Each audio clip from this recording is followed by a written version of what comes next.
it's not always going to be easy to celebrate Eid in a non-Muslim country, because we have work and we have obligations.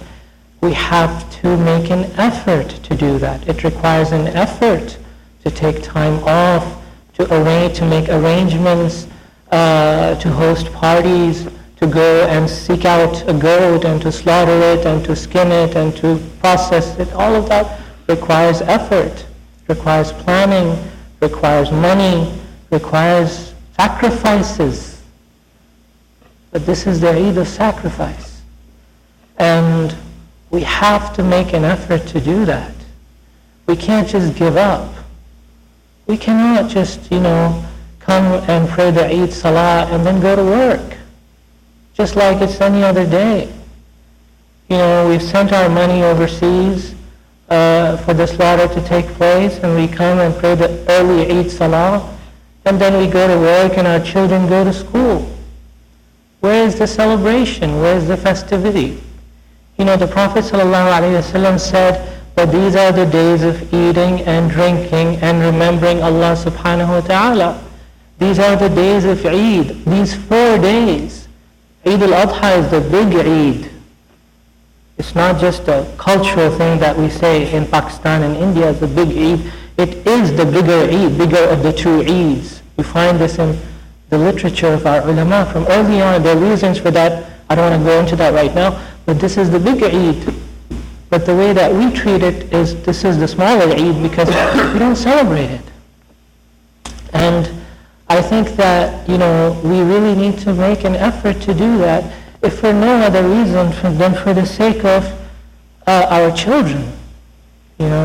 Our children, imagine 10, 15, 20 years from now, when they are the adults of this community, how are they going to be celebrating Eid if we are celebrating it in this way? I have someone that I know, she wanted her son not to go to school on Monday because it's the day of Eid, and her son is in middle school. And he said, "Mama, why can't I go to school? What am I going to do at home?" So she said, "It's the day of Eid." He said, "Well, what are we going to do?" So she said, "We'll have you can hang out with your friends." He said, "They're all going to go to school." She said, "There's got to be some Muslim kids that are not going to school, so we'll invite them over." And he said, "No, everybody's going to school. I'm going to be bored at home." So she tried to make some phone calls, and lo and behold, every single one was going to school. Why is everybody going to school? Why are our kids going to school on the day of Eid? And then when our kids grow older and they want to celebrate other celebrations, we're like, no, you can't do that. We never provided them with our alternative. If we don't help our kids celebrate Eid, they want to celebrate something, so they're going to celebrate their birthdays, and they're going to celebrate prom, and they're going to celebrate homecoming, and they're going to celebrate Halloween, and they're going to celebrate Christmas, and they're going to celebrate Easter. If we don't want them to celebrate these things, we have to make our celebrations important for them. It has to come from us as parents. We have to make Eid special for our kids. And if we don't, all of us don't do that, then it doesn't work. We have to help each other. It wasn't always easy to find halal meat in this country. I'm sure many of you remember, those of you who've been here for long enough, you know that there was a time when it was difficult to find halal meat in this country. But you know what? There were some people that did not give up, that kept pushing and making an effort, and now look, alhamdulillah. There was a time in this country when it was difficult to take off for Jum'ah. It was difficult. It was very awkward. It was difficult to take off for Jum'ah, especially for high schoolers. I remember I was there. And now, alhamdulillah, it's very easy for high schoolers to take off for Jum'ah. It's very easy for college students, for people at work. Much easier than it was at that time. Why? Because there are some people who did not give up, who kept pushing for it. And today we're able to enjoy it. Talk about hijab in public, talk about prayer in public, all of these things. The reason why they are easier today than it was before is because there were some people that kept pushing, that did not give up. And we have to do that with Eid. Yes, it's difficult to do that, but we have to do that for the sake of our future, for the sake of the future of our children. And, when you go to work on the day of Eid, then you're making it difficult for your other Muslim brothers who want to take off on the day of Eid. Because the employer says, how come you want to take off? So-and-so is not taking off. So this means it's not really that important. So even if you are going to sit home and do nothing on the day of Eid, please take off and do nothing. Go to sleep at home. But take off on the day of Eid for the sake of your brothers and sisters, so that it can be easier for them to take off, for the sake of our children's future, so that it can be easier for them to take off from their work in the future, so that they can celebrate the day of Eid. And lastly, brothers and sisters, Eid-ul-Adha is about slaughtering the animal. Eid-ul-Adha is about slaughtering the animal. And we have to make an effort to do that. We have to try to do that. It's good to send money overseas, but at the same time we have to make an effort to do that here, and we have to get our kids used to that. I have someone who has a kid, that same sister that I was talking about, her kid is in middle school, and he doesn't want to go to the farm. He doesn't want to go to the farm. His dad goes to the farm to slaughter. He doesn't want to go. He gets grossed out, he gets scared of the goats. And she doesn't want to push him now, but she tried, he doesn't want to go. So I asked her, well, was he going when he was 7, 8, 9, 10? Was he going? No, at that time he wasn't going. At that time they weren't doing it in the farm, they were doing it overseas. So obviously the kid didn't grow up in that way. Now it's a little bit late. Now it's a little bit late to change him. So we have to start early with our kids. To start early, take them even when they're 2 or 3 years old. Why not? Take them to the farm. Don't show them the slaughter. You don't have to show them the slaughter when they're 2 or 3. Take them to the farm. Get them excited about seeing goats.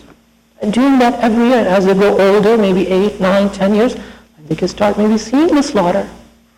And they play bloody games all the time on their video games. They can't see it in real life. This is ibadah, this act of ibadah, this act of worship. But the problem is that even a lot of us are beginning to doubt this whole thing. Why do we have to slaughter? Why do we have to inflict pain on the animal? Many of us have doubts after coming to this country and after being exposed to certain things. If that's the case, we have to remove our own doubts first, and then we have to help our children grow into, maintain this tradition, this tradition of the Anbiya. Offering an animal as sacrifice for the sake of Allah subhanahu wa ta'ala is an established tradition of the Anbiya. It's even there in the Bible. The mushrikun used to do that for idols. Why? Because Anbiya did that for Allah Azza wa Jal. The mushrikun did that for idols. They would slaughter animals for idols. Why did they do that? Where did they learn that from? They learned it as an act of worship from the Anbiya, but then they started associating partners with Allah subhanahu wa ta'ala. It's not something strange that Muslims do. All Abrahamic faiths have this tradition. Just because they don't practice it today doesn't mean that we're doing something wrong. And if we do the same thing, then maybe some decades from today, we will stop doing it too, just like they stopped doing it. Oh, brothers and sisters, we have to make an extra effort. Yes, it's not easy. I know, I did it. This Eid and last Eid, I did it. It's not easy. It takes the whole day. It's very tiring, it's very time-consuming, it's the heat and so on. But we have to make an effort. And the more effort that we make, it will become easier, insha'Allah ta'ala. Just like the other things that become easier, this will become easier with time, insha'Allah ta'ala. So I just wanted to, share these thoughts with you, insha'Allah.